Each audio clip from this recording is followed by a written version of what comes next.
So welcome everybody to another Open 2020 webinar. Very pleased to have here today Ferran from Vocdoni, who's going to talk to us about engagement and governance for co-ops. But just to kick off, give you a little bit of background, the Open 2020 webinar series is a session of weekly webinars where we've been looking over some of the tools and platforms and technologies which can help us bring together small groups to enable us to collaborate more effectively and cooperate as part of a larger collective of commons building initiatives. So we've looked at various things, including DISCOs, the distributed co-op models, and Holochain, and various other tools and technologies. And today's session focuses in on governance for co-ops and how this tool may be able to help us with engagement, which is often a problem in cooperative organizations. So if we're going to be able to collaborate at scale, then everybody needs to be able to have a voice, and it needs to be easy for those people to have a voice in their organizations.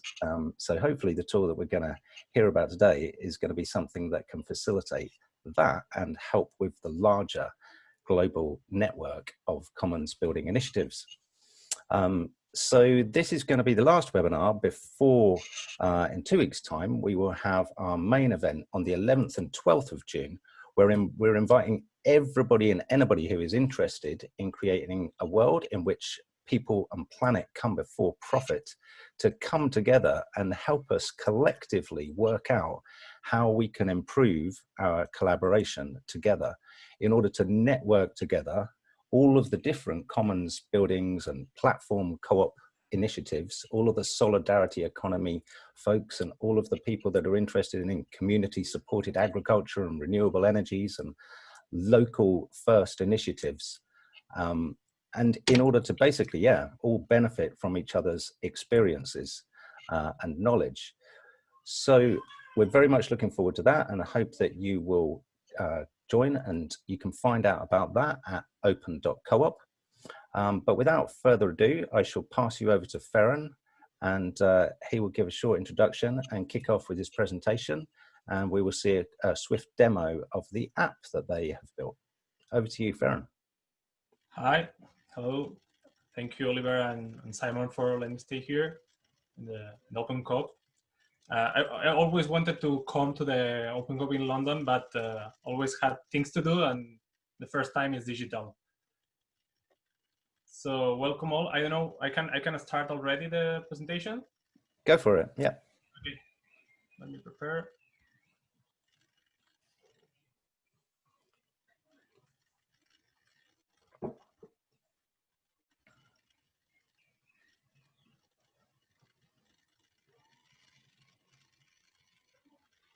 Okay, do you see the slides? Looks good, yep, no problem. Perfect. So basically, today I want to explain to you about Vocdoni. That is this tool, this is an open source tool that we are building to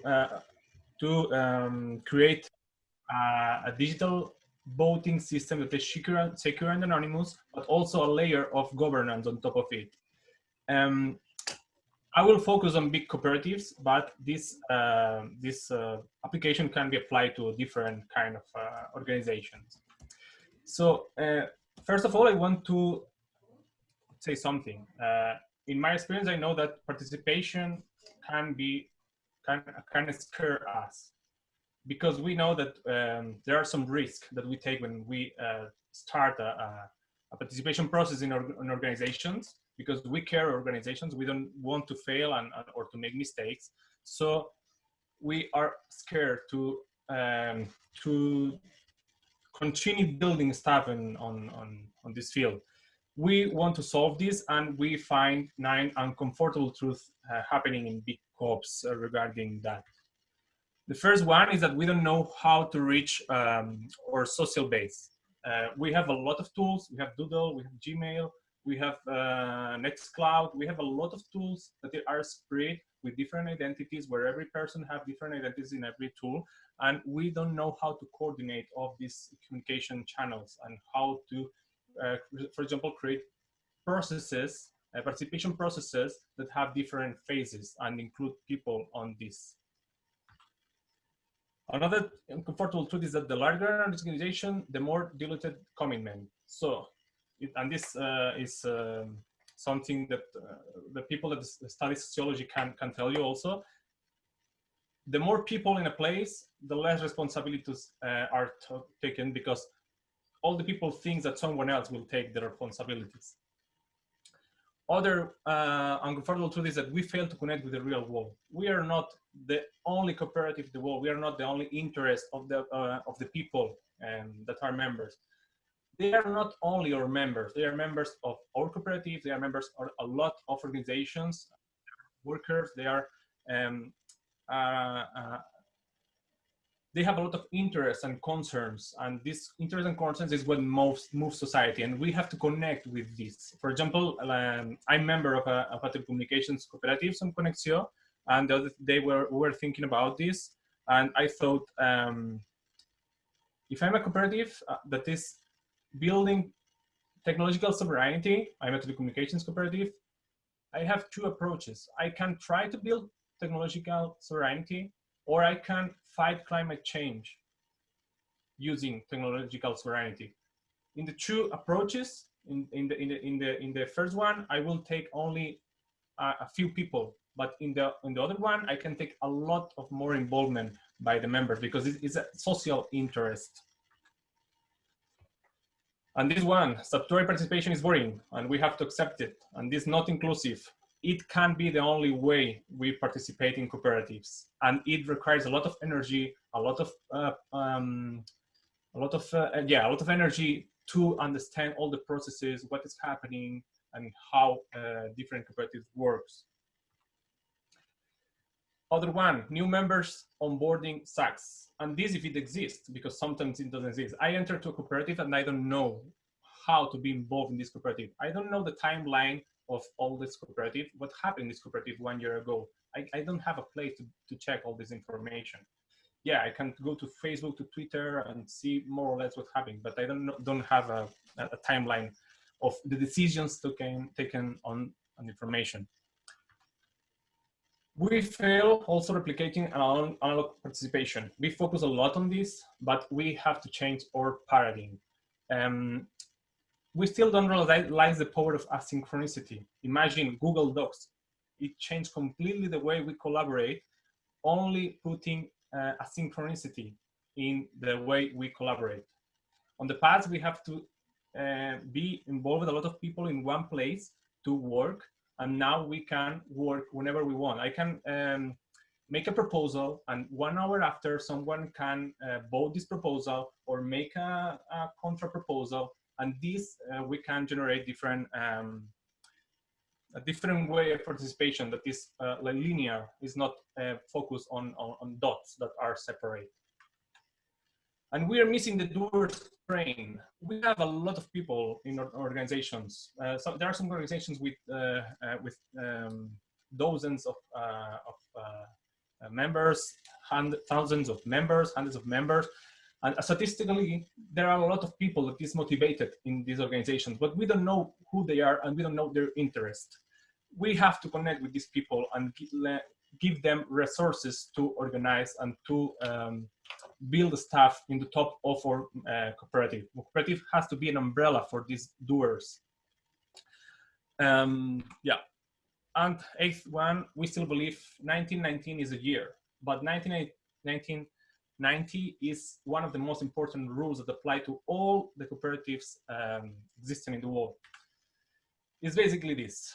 Of course, this is only a rule, and it depends on the organization. It can be different, but basically, the 1% of the members of the cooperative is doing the 50% of the participation or the activity of this cooperative. The 9% is doing the 45% rest, and the 90%, so the whole cooperative, are only passive members. I will try to explain a bit about this. This is super representative in projects like Wikipedia, where all of us are viewers, but only some people contribute. In the different cooperatives, we can have different numbers, but of course, in all the cooperatives, or almost all the cooperatives, there is, when they have big numbers, they have participation inequality. I will do a brief introduction to every one of these parts of the members. The 1% are heavy contributors. They know all the information about how the cooperative works. They have skills, they have energy, they have time, but they centralize information and the know-hows and flows. And this is also dangerous. So we have to take care of that and democratize this part. The 90% are casual contributors. Maybe they participate in some project, and they maybe one day they will become part of the governing council. And they are the typical people that we see in every annual general meeting. We see them one time per year, and then until the next year. And the 90% are passive members or spectators. And this is important. Some of them conceive the cooperative as an economical lobby. And for them, this is okay, unless we activate them, because we cannot. We have to go to them. They will not come to us, because these people are also okay with the current situation they have in the cooperative. And the last one, some still believe digitalized means there's personalizing, and that's not true. We have to think about digital as a part of a process. I put here an example about how a process of, for example, in this process, you have 3 parts: signaling, creation, and approval. And in these 3 different parts, you can have tools that are digital, tools that are presential, because they are more deliberative, or they need to work in a more quality. They need more quality in the outcome. So we have to adapt different parts of this to different flows. So how are the thriving cooperatives? They are neighbors, so they activate these people that can produce a lot of contributions to the cooperative. I think about Gifinet is a kind of commons project, kind of at the end a huge open cooperative in which if the people don't need to ask permission to install their antenna to connect to others. And the outcome of this is that there are hundreds of thousands of people connected to this network, because you don't have to ask permission. This is important. So understand participation as a way and not an end.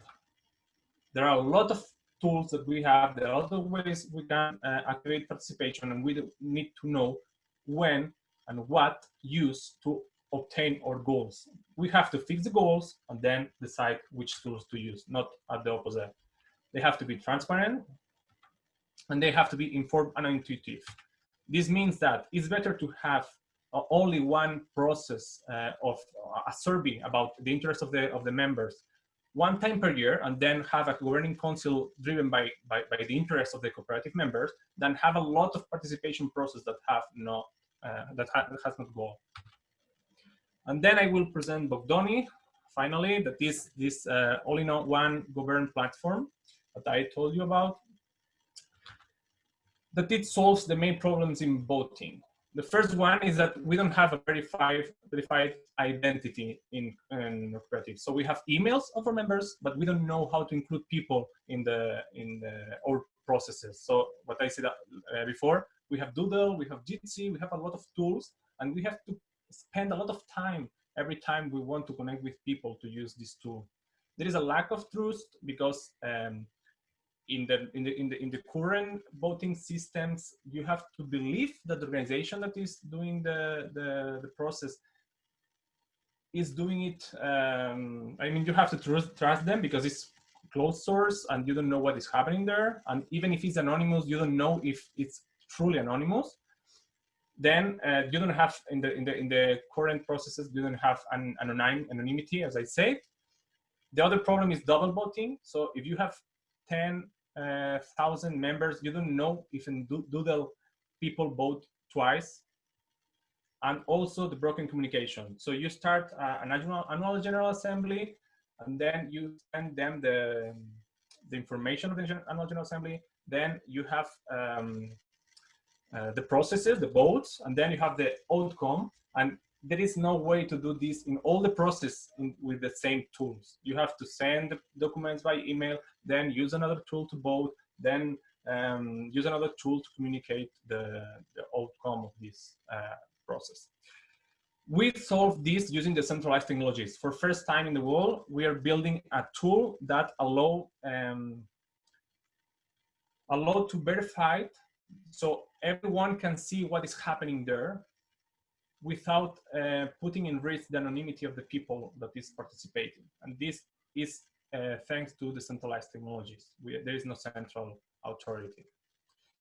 And in the top of this, we are building a governance platform. And this is important because we are putting on our focus a user-centric identity platform. This means that if you have one application for each cooperative, people only will participate in these organizations. They will have to install the app, then they will have to participate. The communication will not be a lot. Then the people will uninstall the application. But if you have a platform, there are a lot of organizations interacting with a lot of members. And if this is what we see in Twitter or Facebook or platforms in which people is participating every day because there are a lot of interactions, a lot of news, etc. We are building a platform that allows to have this opportunity of network effect without having the identity of, without centralizing the identity of the users. Because I will explain later, if someone have interest, I have one other layer about identity and I will explain more. Then I will do a short demo. Have 2 minutes. Wait.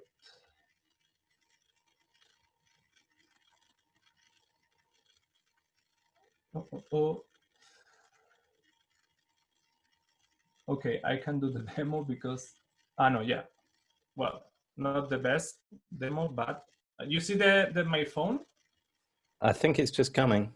At the moment, we still see double click to enter full screen, but we do see that you've started. Yep, now we see the elephant. Now we see the app. Okay, so basically this is our first version of the app.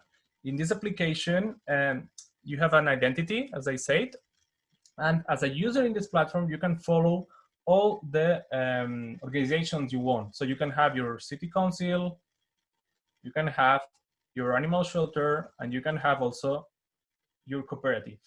Then you can see in a timeline all the things that are happening in these organizations. So you see that there is a voting about use of plastic in the supermarket, this food co-op. You have a post about the inauguration of this food co-op. You have other votes about the city council and so on.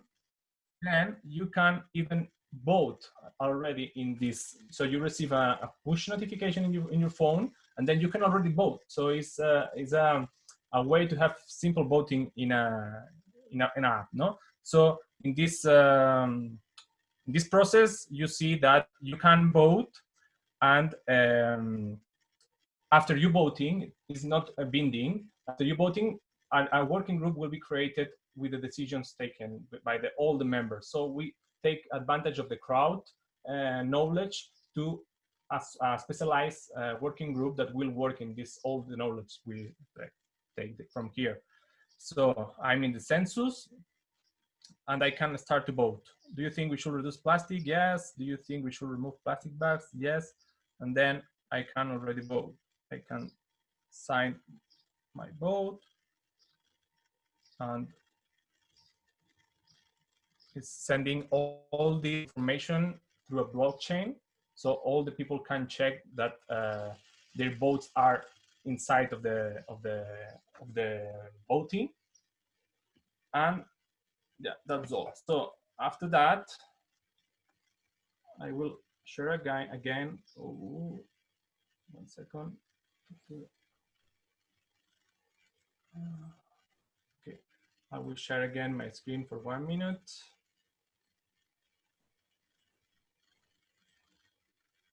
Do you see the slides? Yeah, they're just coming back. Yep, we see demo.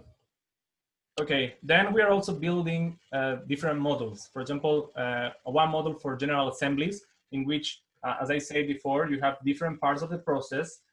In the first part, you see the notification of the General Assembly, and then you have all the page with all the documents you need to vote in the General Assembly. You can ask something that will be included in the General Assembly, and then you also have you can check if you are in the census, and then the day of the assembly, you can start to vote in this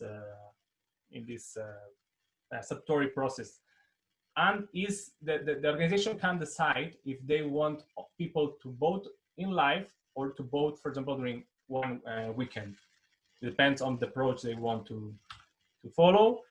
And after that, we have a lot of things in the roadmap: financial service, like the possibility to do a crowdfunding using the app, a possibility to pay membership fees using the app, different voting methods like preferential, quadratic, signed petitions, and citizen initiatives.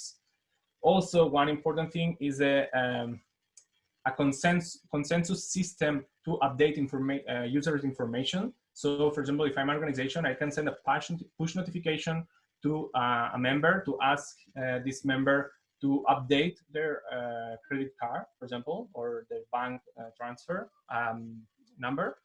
And then we are also planning to add mailing and agenda. This is only the first things we will add in the wrap in the following months. And to finish, also we have an early access program. So if any of you want to try the application before it's openly public, we will take we will decide 20 organization of that we will accompany with 6 months to try to help them broaden their participation in the cooperatives. Yes, and that's all. Thank you. That's brilliant. Thanks, Ferran. It immediately raises some questions for me, and I'm sure other people probably have questions. So maybe people want to pop their hands up in Zoom or give us a wave, and we will switch over to you for some questions before we go into some breakout rooms for other discussion. But you kind of alluded to it there at the end, but I just wanted to jump straight in and try and get some clarity on your business model and your progress so far. So you sort of alluded to the fact that there's going to be a premium offer. And yeah, so it'd be good to just sort of hear about your charging model, your business model, and where you are in the process of onboarding co-ops and testing and using the app in anger. Okay, so our business model is, we are an open source project. So all our software is available. So anyone can fork it and do their own version of the Vocdoni. But we are putting also infrastructure that is also, I mean, different organizations can also participate in this infrastructure because it's based on the centralized technologies, so they can even add nodes. But our business model is based on different tiers of services. So we will have a free tier in which people can make votes and see like the basic functionalities. Some of them are that you see. And if you want more functionalities, then you will have to pay for these functionalities.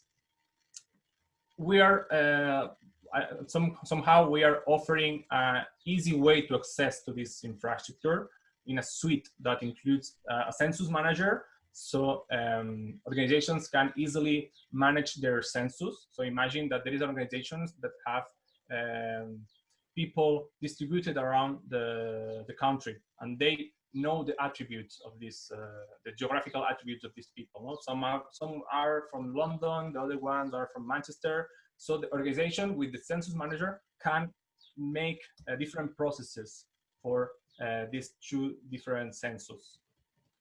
And this allow you to have, I don't know in English how it's called, like territoriales, like local groups.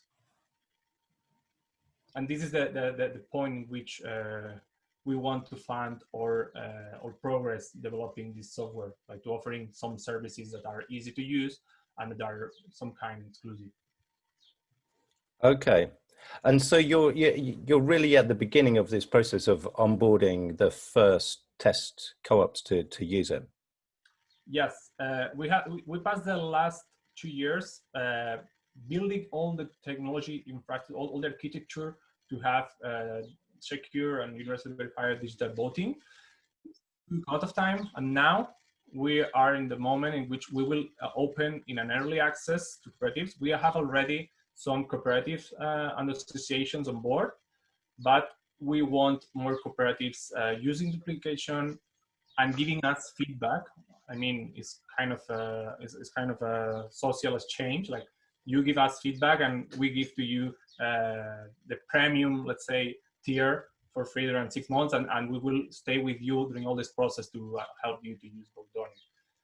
After this, in some months, we will open completely the platform for all, so everyone can just subscribe to the service. Okay. I'll pass you over to Grace, who says she has a zillion questions. I have a lot of questions. So it's interesting because to some degree you're talking about if you have you're talking about your business model is a centralized model. There has to be a centralized entity that's going to pay for this. So if I wanted to create a movement among a whole lot of people, I'd have to foot the bill. So it's not really, it's because the business model is centralized. Like, the person who's ordering the software has the control of something. And they could take it away at any minute. They could be like, yep, it's no longer a democracy. I'm going to take the software away because they're paying for it. But the technology we use is all open source. So all the software we are developing is open source. So right. Anyone in the future, if we stop our services, anyone in the future can start to right. use the software. Even if you are big enough as a cooperative, you can even have your own implementation of the software. But I want to be like, talk about the use case specifically, right? Let's say I live in a particular country, and recently there have been a lot of people questioning the government policy. This is theoretical. This is not really happening. Questioning the government policy about a pandemic, right? And they've been taking to the streets, but they don't have a way of telling the government in a specific way what they're voting on. This is like fantastic for that particular hypothetical situation, which is definitely not happening where I am, okay? And so it would be really cool for me to be able to implement this technology for those individuals, right? So first of all, I would have to be the implementer, right? So I would order it from you. I would have like the administrative capacity over this, what we would call a cooperative, but actually it's a movement. Then somebody would decide the questions to poll about. Would that be me, or would all the participants be able to say, hey, would you like kindergartens to open, or would you not like kindergartens to open? Do we still have to wear masks? Do we not? Who gets to decide on that? Is that the administrators? Yeah, so basically each cooperative, each organization, each collective, because you don't have to be a formal organization, can have their account because it's based on decentralized technologies. So if you have a cryptographic private and public key, so a wallet I don't know if you know about Bitcoin or Ethereum. I understand, but I'm not talking about the technology. I'm talking about, I bought the software, I'm using the software, I'm implementing the software, right? Me, Grace, I decided I am the organization, right? And I want lots of people who are all participants, who are members of my country, let's say, to use it. Mm-hmm. Let's say you're a member of my country, and Nathan and Leo and Oliver, they're all members of my cooperative, but I implemented the software, right? Does Simon does Oliver or Simon or Nathan get to decide what questions they can ask, or only I get to write the polls? Who gets to write the polling questions? At this moment, only the administrator have the right to have the right to write the voting. But I knew I was the queen. But it's only a product approach at this moment. We have in the roadmap the possibility to allow people to make their own votes on the system. And then, but I could also shut down the whole damn system if I wanted, because I'm the administrator. No, because there will be always notes of this. Oh, okay, cool. All right, cool. So if the system is built to be self-sovereign, let's say, and to resist attacks and censorship. So imagine that your government try to stop this movement. If there is only one node app in the system, the government has to go to this node to take it off, to switch it off.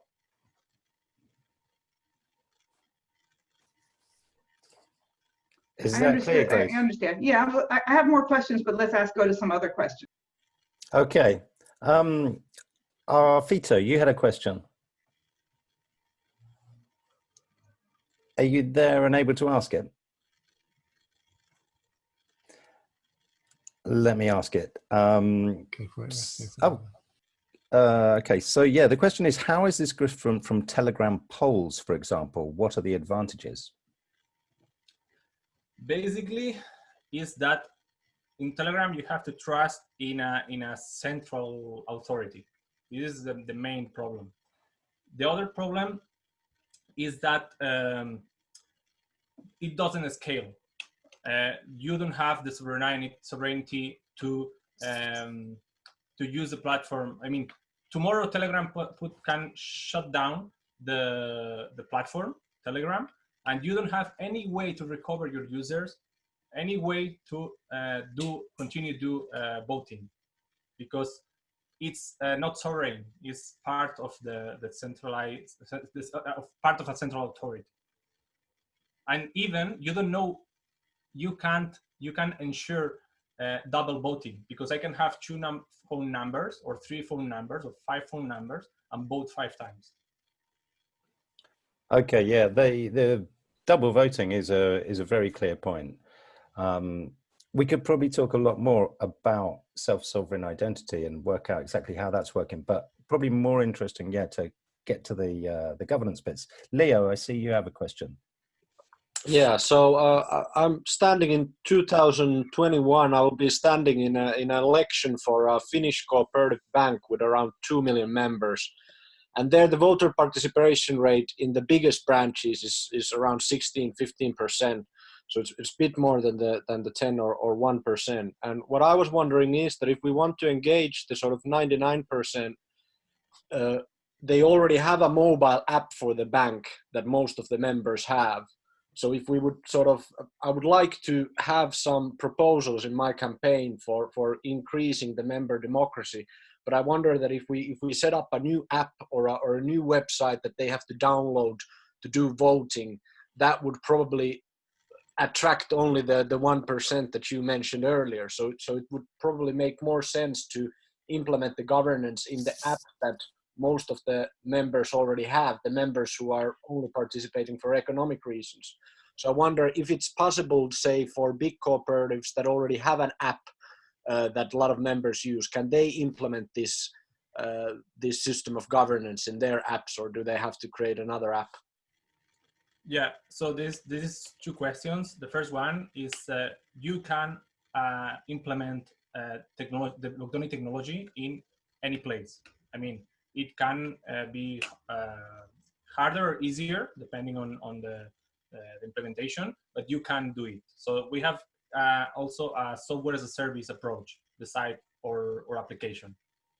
So you can also in your app add the technology that we built. The other question was regarding the app.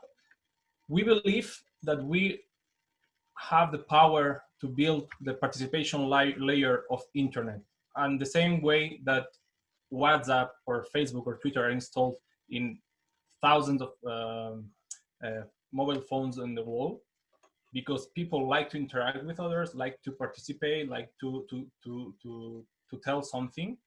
The problem is that Facebook and Twitter are taking this information and centralizing it. We believe that we can use the same app for all this layer of governance. This is why we are we want to build a platform in which all the people interact, because then when all the people interact, you have the network effect working there. And there is also in organizations in applications, there is also the tipping point in which When you have enough people in the application, it increases exponentially. So imagine how it can be to have a governance platform that increases exponentially. This is what we would like to achieve. If not, we are building silos again, like the application of one cooperative, the application of another cooperative. In fact, if you let me, I will show you one slide. I think what you're saying makes sense, Ferran. I really get the idea that if we were to if many different co-ops were about to use the same platform, then yeah, hopefully engagement and the onboarding and the network effect would be much easier.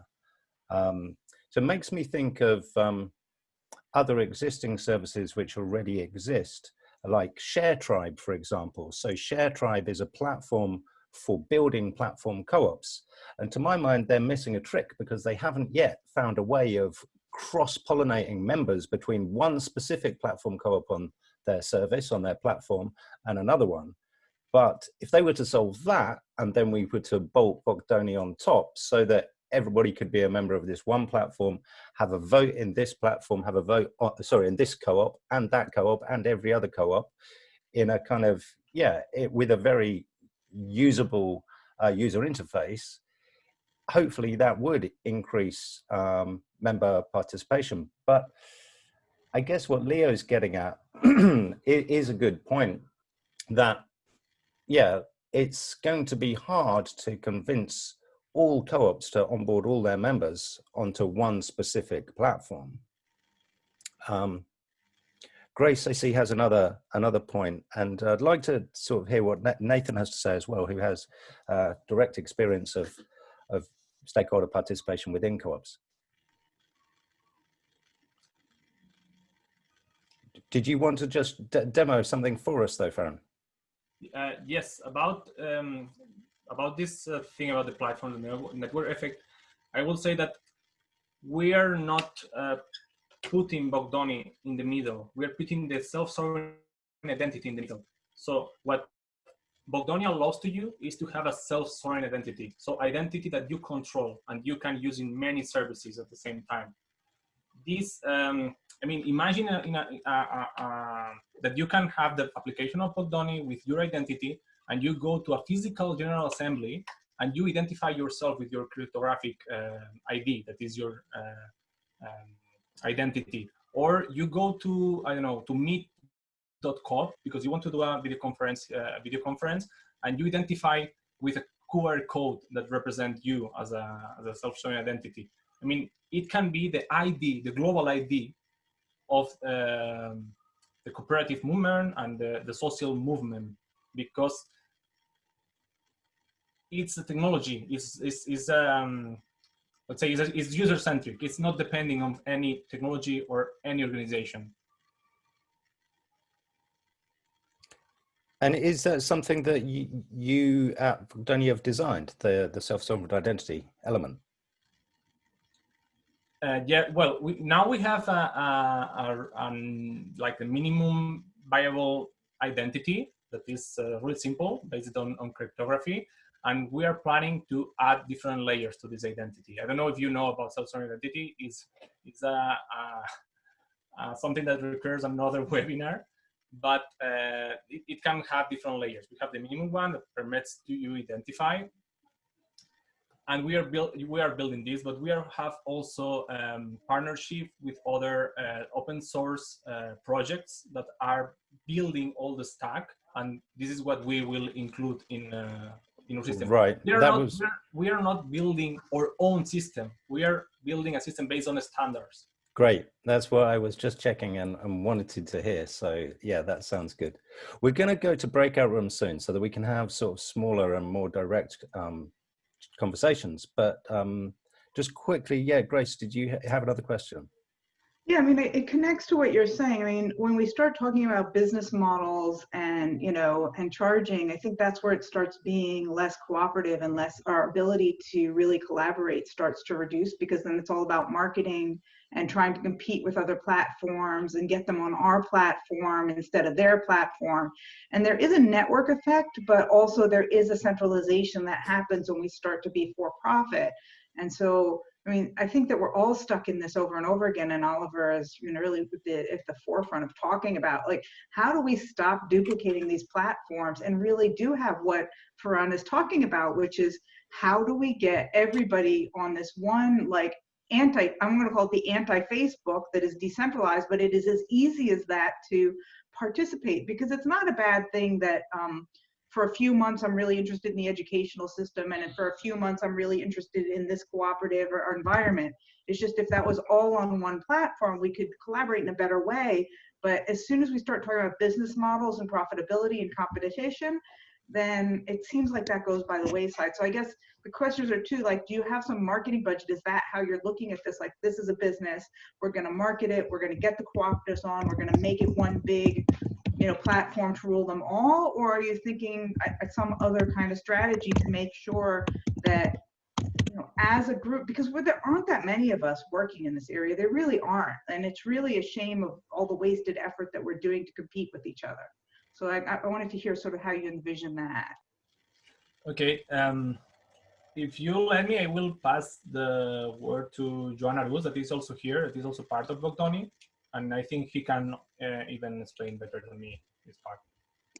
Hi there, I am Joan, and I take care of the operations of the company. I wanted to answer before to you, Grace, because I think it's very important to make something clear. What we want to do is we want to democratize universally verifiable end-to-end voting from a smartphone. We want to, I won't say provide for free, because when everything is free, it's not scalable. Like, you need to have some kind of business model where you have some revenues that cover the costs, development costs. So I just wanted to make that clear. We want to generate revenue and monetize through different means. For example, there are organizations such as city halls that may need additional verification services. For example, documental verification or ID verification, or let's say participatory budgeting. These are specific tools that maybe are limited to a city hall and that maybe an NGO will never need. That's why our free plan can allow you to do up to 1 million census size, which we think can cover almost like 99% of organizations in the target markets that we believe that are going to use our product. So a free version can allow you to do everything. So you can vote, you can do polls, you can do anonymous voting. So we don't plan on making you pay more for voting. We believe that this should be like as available as possible. Okay. So regarding how to compatibilize, how to make it compatible, the for-profit, non-profit, this is something that we have gone through like a lot because all of us come from different backgrounds, but most of us come from activist backgrounds. Maybe I am the one who comes from more the business side. So all the IT, all intellectual property of this project is owned by a non-profit. Okay, so no matter what happens, we have two organizations: the non-profit and the for-profit. The for-profit is the one that makes the app, okay, and that will have these freemium plans. But we want to implement a stewardship ownership structure so that we make sure that no matter what happens, no Microsoft or no Facebook could ever come here and put lots of money on the table and buy the app or buy the product. But it's very important to know that apart from that, the technology is not going to be owned by the for-profit. So that's the way we found to reconcile these both worlds, because you cannot work on voluntarism. Most of the times you need professionalized structure. And in order to make those two things compatible, we raised investment with the for-profit. by maybe 50. We crowdfunded the project in the beginning. And the way that we had to make it compatible is, hey, we think that this product is going to be needed, and there's this these revenues may come from these parts and from these services. So that's the way we found to make it compatible. But the most important idea is that we want to make the free plan as functional as possible and monetize with marginal verticals that we believe that can be monetized without compromising our long-term vision. And I'm sorry I took a bit long on the reply, but I hope. No, that's good. It's really good to hear, John. And I like the objectives are laudable. Like what you guys are trying to do is brilliant. So I really appreciate where you're coming from and the problems of trying to do something, yeah, so significant, which doesn't necessarily map so perfectly to a revenue model. And obviously, yeah, we all need funds in order to survive. So I completely appreciate your predicament and hope that you can find a smooth path through that jungle. We're going to split now into breakout rooms so we can have some more, more smaller conversations which everybody can have their say. But I see some really interesting feedback there in the chat.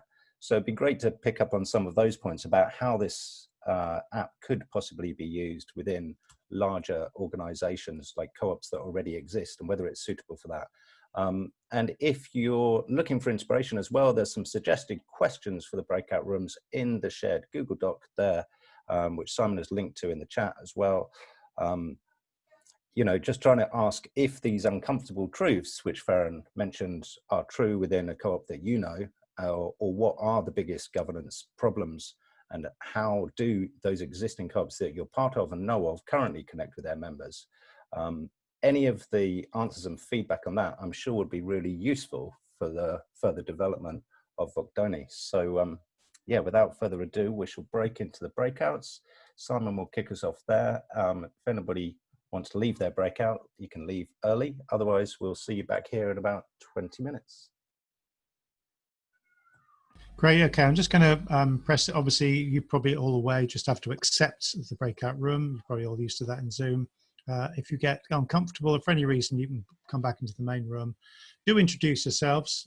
Just do a quick round of introductions. Don't spend too long, so you do get plenty of opportunity. Okay, great. Thanks, Simon.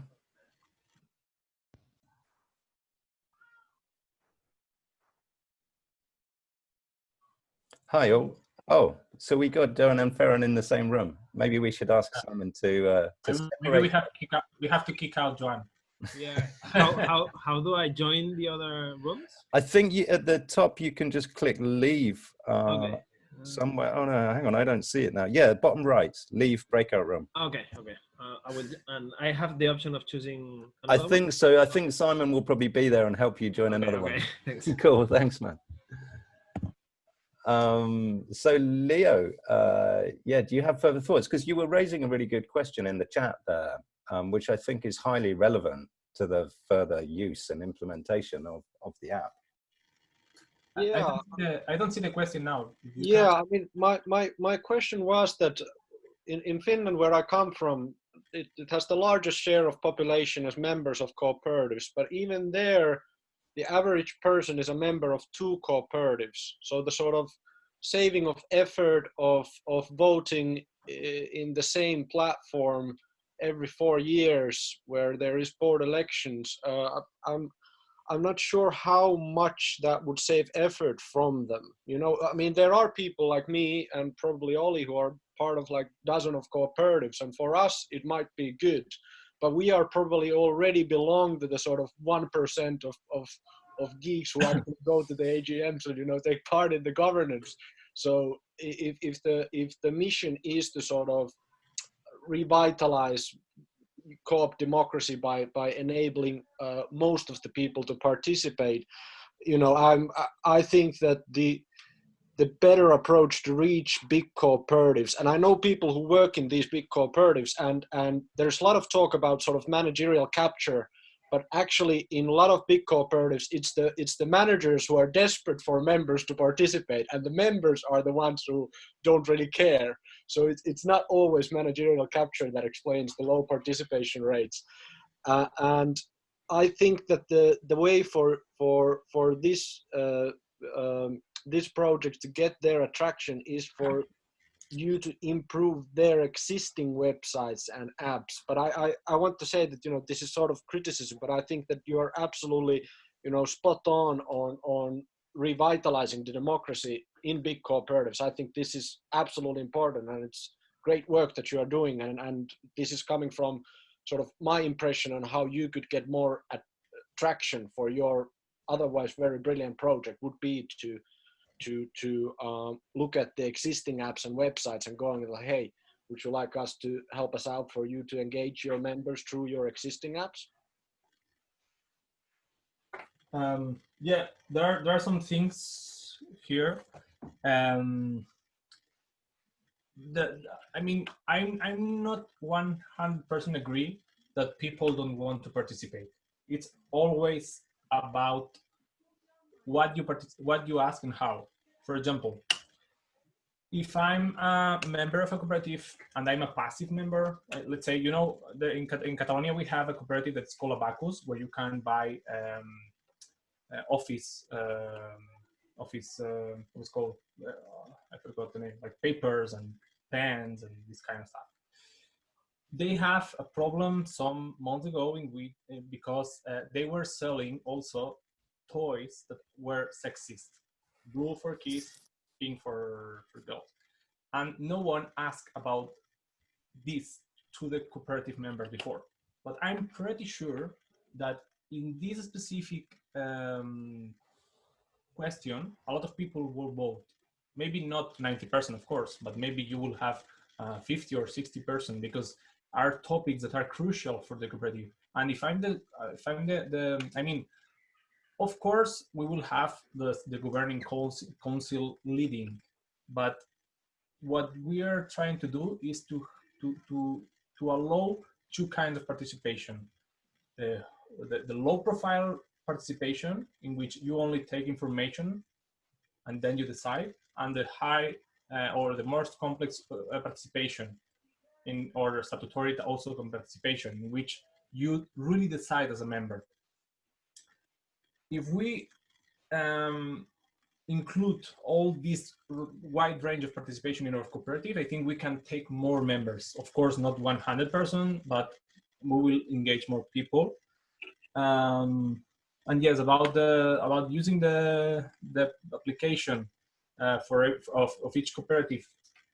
As a Vocdoni, we don't want only to focus on cooperatives. We want to bring end-to-end encryption, voting, and other services like notifications, news, finance, blah, blah, to any organization, even non-formal organizations like Extinction Rebellion, or I don't know, whatever. So that's what Grace was getting at in the chat here. She said that she's less interested in strict co-ops, but more about how to implement this for movements and distributed or direct democracy, which sounds like exactly what you're just talking about. And she's suggesting here, she's questioning though, that may be a mismatch for the particular implementation of Vocdoni. Yeah, maybe because for us implementation means like technological implementation. Like you have to create your own servers, you have to set up your own servers, and you have to put a lot of infrastructure. I don't know if she was talking about this, because I was thinking about this.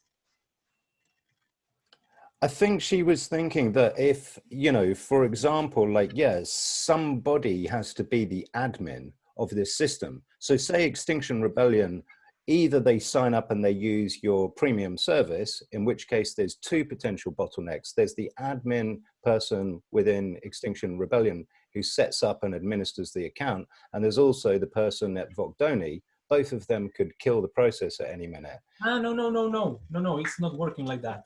You have like the distributed technology, and in the top of the distributed technology, you can have extra services that can be distributed or not, but you don't have access to the rest of the distributed technology. I mean, if in the free tier you have end-to-end encrypted voting, if you go to the advanced and premium, you have also end-to-end encryption model. And in the both, this is decentralized. Vocdoni can't control that, can't access that, can't do nothing with that because it's built using cryptography identifiers. So only the people that holds the key, that is the organization, can manage that. So it's non-custodial. We don't have the custody of any key or anything. But if, I don't know, if there is a mailing service and it's centralized by us, I don't know, we still didn't think if we will centralize the mailing service or we will allow people to set up their own server, then only this little piece will be centralized. It will be like a centralized plugin on the platform. So, yeah, Ollie, did you have something to say? No, go ahead. Yeah, so I think that with the example you gave, for example, with the sexist toys, I think the problem why those decisions don't happen as you portrayed is not so much due to technology. So, for example, in the Finnish retail cooperative that also has around 2 million members, it's that there's elected representatives and they can make initiatives and then the elected representatives vote on it. But the membership ballot is only when there is a merger or a demutualization decision happening. So big cooperatives, I think they make quite little decisions actually on membership, and it's more delegative representative democracy. Now, if it would be great if they would have more direct democracy, I would be totally for that. But there, the obstacle is not so much the lack of technology to do that, but it's the legal or the democratic structure in place of those big cooperatives. So most big cooperatives, they have an election once a year or once every 4 years, as in Finland. So yeah, but for other democratic organizations, I think this would be absolutely great if there would be a lot of democratic organizations. I'm not just, I hope that big cooperatives would be very fond of your project and get it implemented, but I'm a bit skeptical with my small experience with people who work in big cooperatives. But it doesn't have to be only used for binding votes, right? You could use this to just check the temperature in the room. Right. So, yeah, depending on your governance setup in your co-op, like, yeah, I would hope as members, like, you know, we would be able to lobby our elected representatives in order to say, look, you know, even we've run a poll over here and like 98% of us think this. Don't you think maybe you should be doing something about that? So I guess, yeah, it depends kind of, this is what I'm still not quite clear about. Like, it comes back to Grace's question again, like who sets it up and can I as a member initiate a poll? Yes, for the moment we have only the owner of the key or the owners of different keys. I mean, we only allow in the system that the owner of the key submit or organize a process, a voting process. But is technologically possibly two other scenarios. One in which you make a proposal and then there is someone that decides if this proposal is going to be voted by the rest of the members, and another one in which anyone that make a proposal is the proposal is open to the rest of the members. Then you can use, for example, an app voting system in which you know, Reddit or tools like that. Yeah.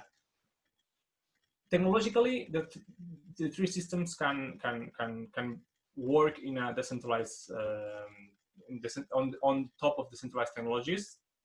Is something about implementation of the technology in the product. We still didn't implement that, but it will be possible.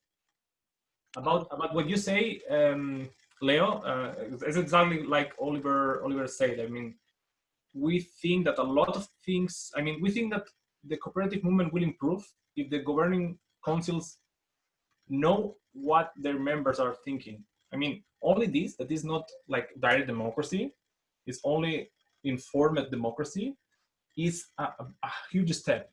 And I think this is not about technology, it's about user experience. I think we are in the participations, we are in Web 1.0, while social platforms are in Web 3.0. I mean, if you check the numbers of Facebook, Twitter, whatever, are incredibly huge because there is a lot of engagement. And one thing that is also interesting is that 90% of the people that interact in these platforms do it using the phone. So they are already logged on the phone. They don't need to go to a website, put their credentials, put user and password. Oh, I don't forget what was my password. Then I don't receive notifications because I don't have a way to have notifications. Well, now in Chrome you have, but it's difficult to have notifications in your computer, but you constantly receive notifications in the phone, and this creates an engagement in a platform. And this, I think, is the point that is changing the way we can participate. And how is Vocdoni itself organized and owned? Is it itself a cooperative, or is it a non-profit, or you know, who is the owner there? Who hires and fires people? Now is we are in the process. Okay, now we are a company in Estonia because we are distributed around the world. So we have like I don't know exactly the name, but like a digital company in Estonia. And we are in the process of building a non-profit organization that has like the intellectual property of the code. The code will be licensed as a free, is licensed as a free software, but also the NGO will preserve this. And then we want to create, this is something that we will do during this year, we want to create a steward ownership organization. We want to do this because it's easier to receive funds doing that than doing a cooperative, without losing, of course, without losing the control of the organization. In this sense, I don't know if you, Oliver, are organizing something in this field, but I was super surprised that SAVI, the cooperative in US that is working with medical data, medical records of people, you know them? Not directly, no. Do you mean SAVI? SAVI, yes, SAVI. Is a really big cooperative in US. Well, really big, no, but it's a big cooperative in US, and they recently received funds of a venture capital fund that is not taking control of the companies. This is in DBC, and they built a way in which the same cooperative buys the equity of this fund. So always and they don't have voting rights on the cooperative. So I think we want to go to this kind of investment to progress in the development of the platform. In any way, if someone else want to, I mean, if another company or another organization appears and want to develop Vocdoni as a fork, completely fork, it doesn't matter if they collaborate with us or not, they can do it. So we believe in us, we think in us as a company that is building on top of someone that is common, that is the infrastructure. At this moment, we are the only ones that are building on top of Vocdoni, but we expect more people to build on top of it. So is the project software on GitHub somewhere? It's in GitLab.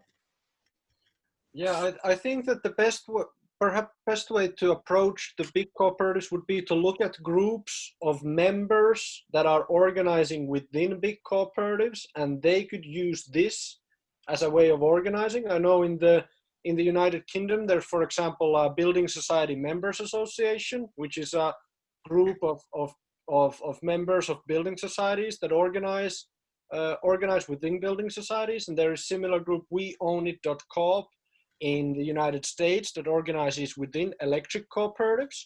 So I think that could be a way to get sort of it to be used in big cooperatives and democratic member organizations.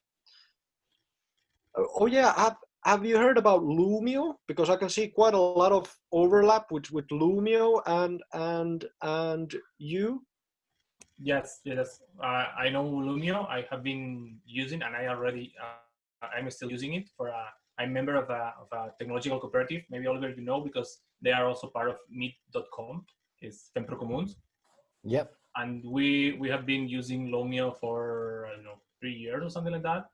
And yes, it's useful, but I believe we are in the same problem: centralization of the voting technology, and the problem of using it without an identity that identifies you, Lumio, and outside Lumio. I don't know if they already have an application, because is what I wanted when I started to use Lumio at the beginning. All what I wanted is an application to use it from my phone, and I don't know if they already developed it.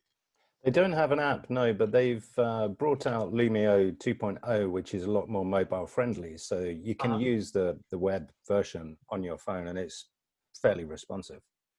Okay, great. I will try it.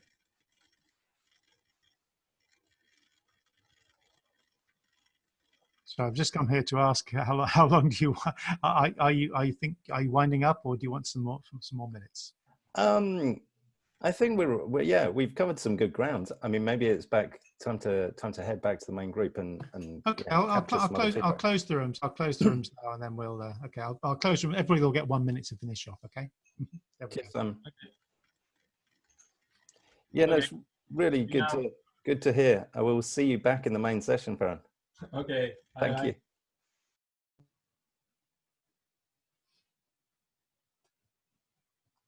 Cool. Yeah, that was really interesting. Do you have any other thoughts on Lumio and like the difference, Ferran? Like the things that you're trying to solve, which you think maybe is missing from Lumio?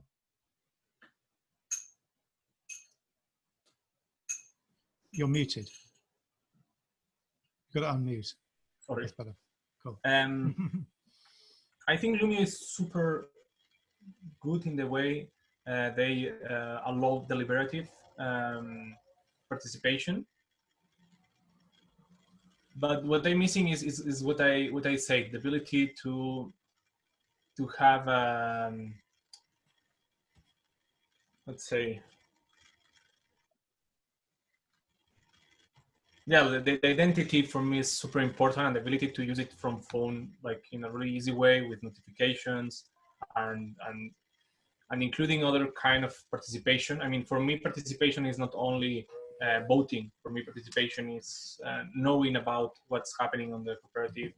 Is also investing when there is a round of I don't know in English what it's called participaciones, like cooperative shares, or I don't know how it's called in English, but all these kind of ways are participation, and we are trying to build. We are trying to take all this stack of participation in one app. But for me, Lumio is I know I use it, and it's working well. I think, yeah, it's great. I mean, I think your point there is well made, that, you know, engagement is not just voting, right? There's a lot of deliberation and discussion. And in fact, I've rarely seen Lumio be used only for decision making. Most of the time it's just used like a forum, certainly how we use it at the Open Co-op. And it's useful to be able to have the voting tools there and the polling tools to just assess what people are thinking, to get a flavor and then move on. But it seems really important for most groups to define the way in which they use those tools in order to get the most out of them. I noted in your demo that you had a yes button and a no button and a something else button. I think it was DK something. What was that? And is there a way to, like deliberate and discuss within Vocdoni? Yeah, for the moment, we only use for decision making, like voting. What you saw is the General Assembly mode, that it allows you like the normal options that you have in a General Assembly, that is yes, no, and abstain, or in blank vote. But we are we want to also build some other different, as I said, ways of voting. Like also like to open, like one of the things where we are trying to build also is a open box proposals. People can introduce proposals, but we don't want to go for the moment a lot into deliberative participation, because it's a really big issue. I mean, it's super difficult to organize, to follow. I mean, if you have, I don't know, 10,000 members, it's super difficult to have something working in as a deliberative tool. I mean, for me, it's more easy to have something that is linked from Vocdoni, for example, using your identity. You go to the forum, that it, for example, is at Discourse. I don't know if you know this technology, but it's a super user-friendly forum. And then you your identity in the Discourse of your cooperative using the application of Vocdoni, and then you discuss there. And then you can come back to the Vocdoni after some days for voting. But I believe, if this is my personal view, it's not Vocdoni view, because we didn't talk about this. I think deliberative has to be done if it's not like a specific thing that you will take, you will talk about it during one day, for example. If it's something longer, you have to do specialized groups or small groups of debate. It's more rich and it's more easy to manage. You can't manage deliberative processes with thousands of people. And it can even become something bad, something uninclusive, because only the people with time, only the people with knowledge, only the people that is more stubborn will stay participating. And this bring back again to the one person. I do think there are ways around that, actually, but that's a longer conversation, which I'd like to take up with you, Ferran, sometime. Yeah. It's making me think of tools like Polis and things like that, which are trying to get at that. And it's interesting to hear that that's not your intention. So that kind of creates a clear distinction between where your technology is headed and where it's aiming for, where it's most appropriate. I see our friends there labeled Rat Park. Haven't seen you guys in ages. Looks like you're in a beautiful place, and just wondered if you had any feedback.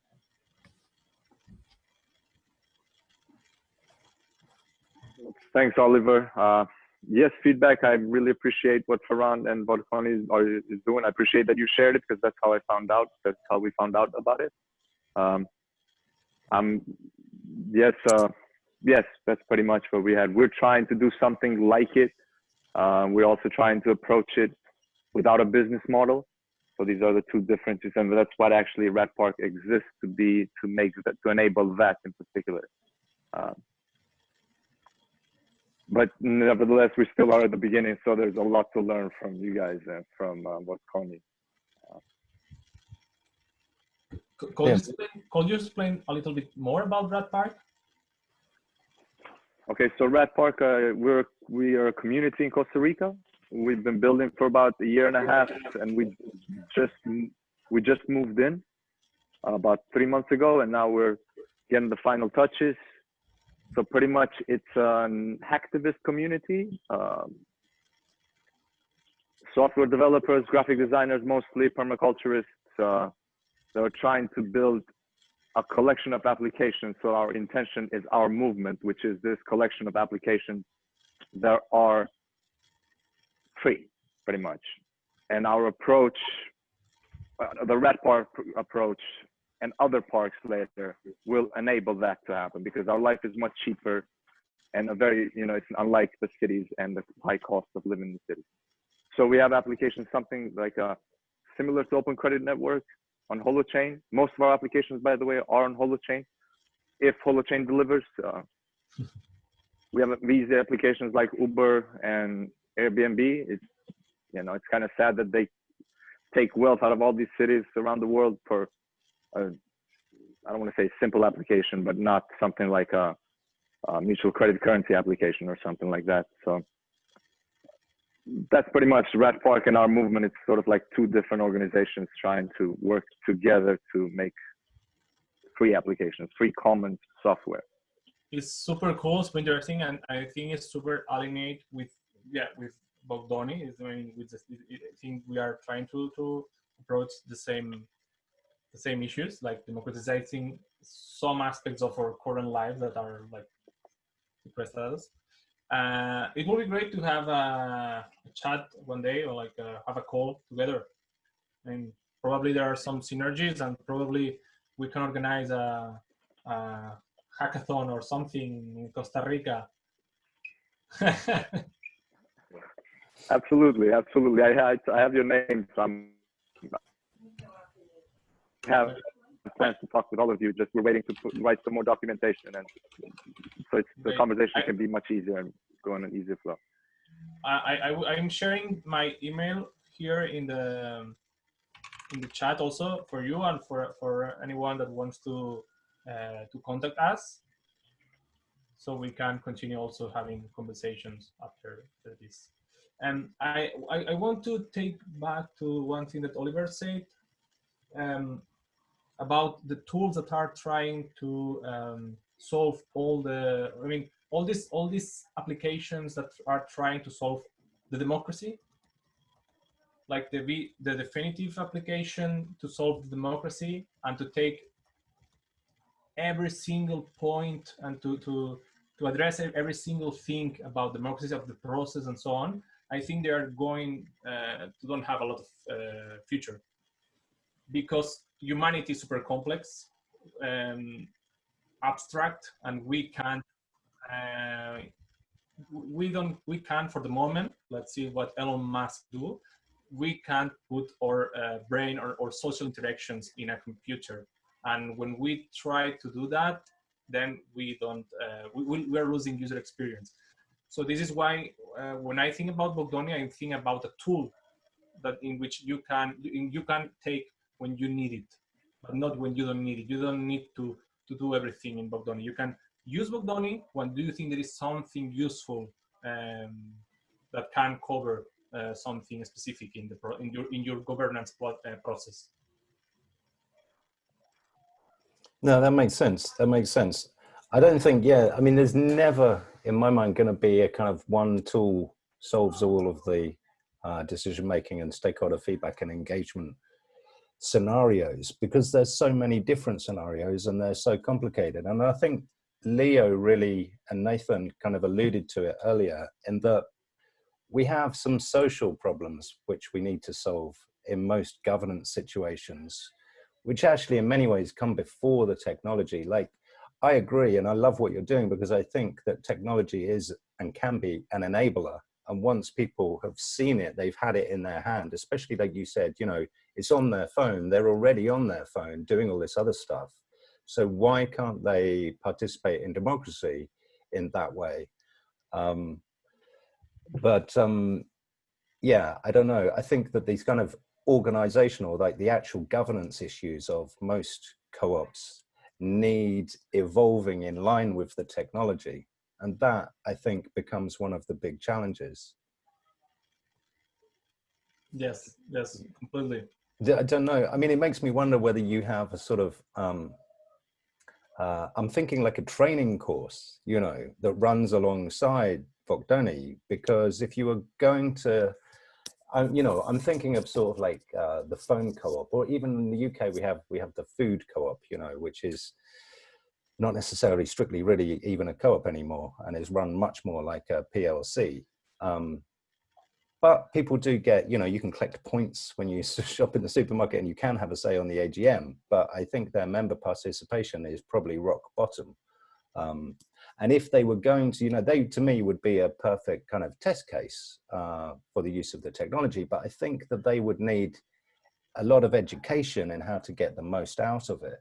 Do you have any plans to deliver anything like that alongside the technology, the kind of softer skills? Not for the moment. We want to, if I understand well the question, we want to build resources that helps organizations to use Vocdoni as a enabler, as a technology that helps them with something. Because I really believe, and this is something I started the presentation with, participation scare us, because really, if you when you are in the decision makers, where the decisions are taken, when governing councils and so on, you see that people are scared about opening participation and open information, and this requires you have to change your mind about it, no? And this, I think, also pass by probably youth entering to these governing councils, and people, more diverse people entering to these governing councils with new ideas and new way and to understand the technology and so on. This is also why we build up this early access, because I think we need to understand exactly the cooperatives, what are their needs in different kinds of cooperatives. Some cooperatives will be super participative, others not, but we need to understand all this wide range of cooperatives.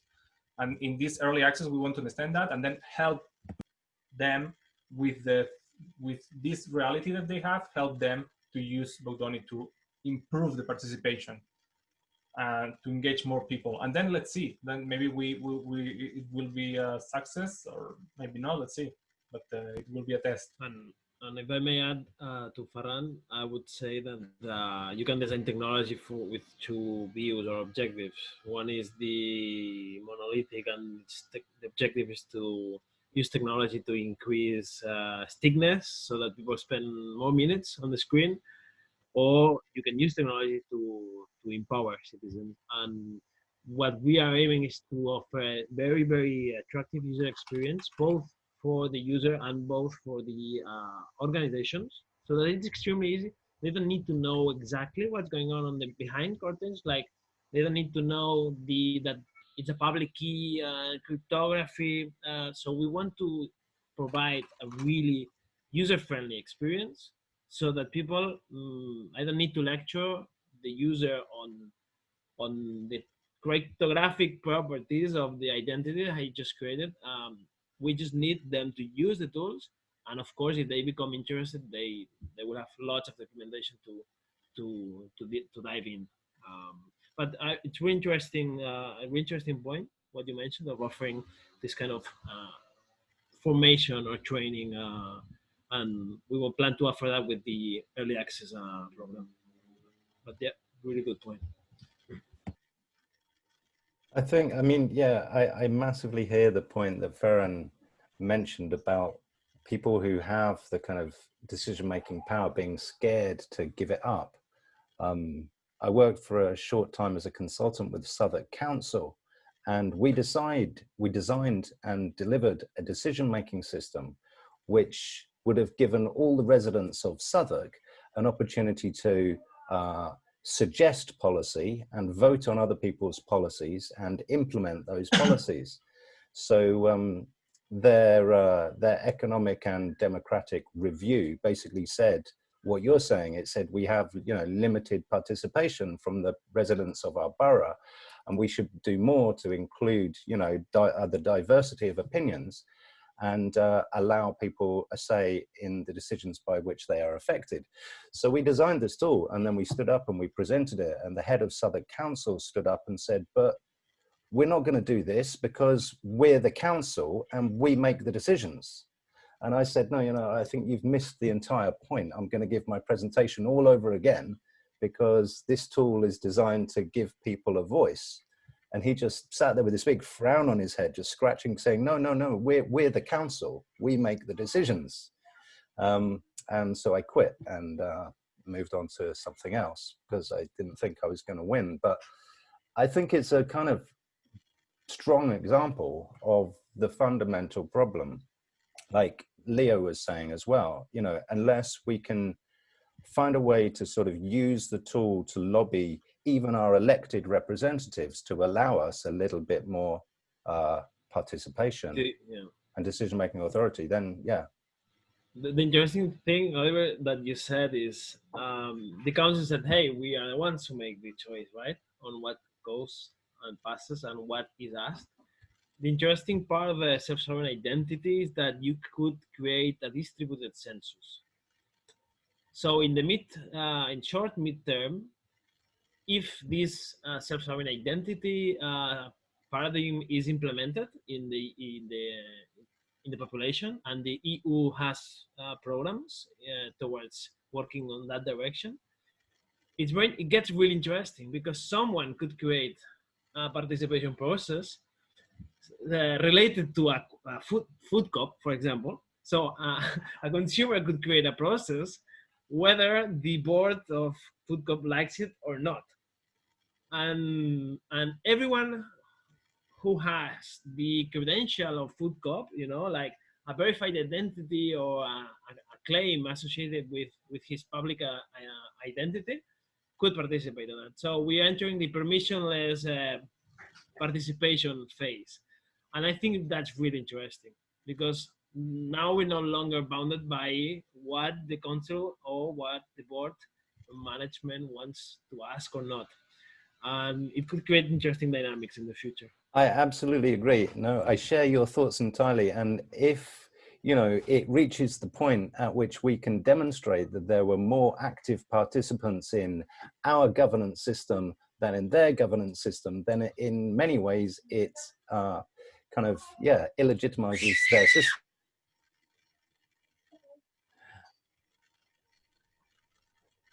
Yes, and I want to add also that for me, this is like what happened. I mean, for me, the open source community, like the first people that start to collaborate in internet, and they were like marginal. They were only some freaks in university labs, building, sharing, thinking about how to protect the commons in the wall and so on. They were putting the roots of what we are saying now. We are trying, I mean, without them, we will be still with monolithic software, completely privative, and probably with less technological progress. And now all this way, in all this governance they build up to manage a commons, that was the code, the software. I think now is moving to the rest of the society. Now I think this way of working is moving to the organizations, because organizations are digital, are more digital than before, so they can copy the processes. I mean, the first participation in internet was with the software, the open source community, because they were saying, oh, let's do this part, let's put this part of code because it will allow, and then the people vote, and then they had deliberation.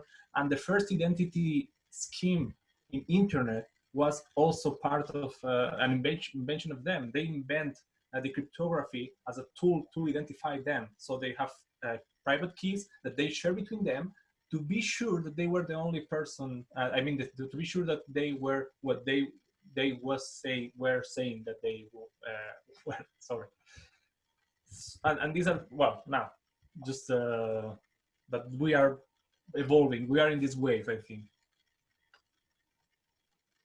I agree. No, we're building on those foundations for sure. And if we can head further in that direction, then hopefully we're going to end up with a more democratic and inclusive and fair society. I think we all agree that could be a good thing. We're going to have to wrap it up there. It's been really good to hear though. And yeah, I say again, I really appreciate your efforts and what you're doing. I think it's brilliant. So thanks, Ferran. Thanks, Joanne, for joining us. And the Rat Park, great to see you guys. Jennifer, it was great to hear from Leo and from Grace and everyone. And thank you, Simon, for helping host yet again, doing a great job. Thank you Thanks all. for having us. No Bye. problem. I'm back. Cheers. Take care. We'll see you again soon. And Yeah. yeah, if you want to join us for the 11th and 12th of June for the big Open Co-op conference online, it'd be great to see you all there. Great. Great. Stay there. Cheers. Bye-bye. Bye-bye. You have Bye. control, Ollie.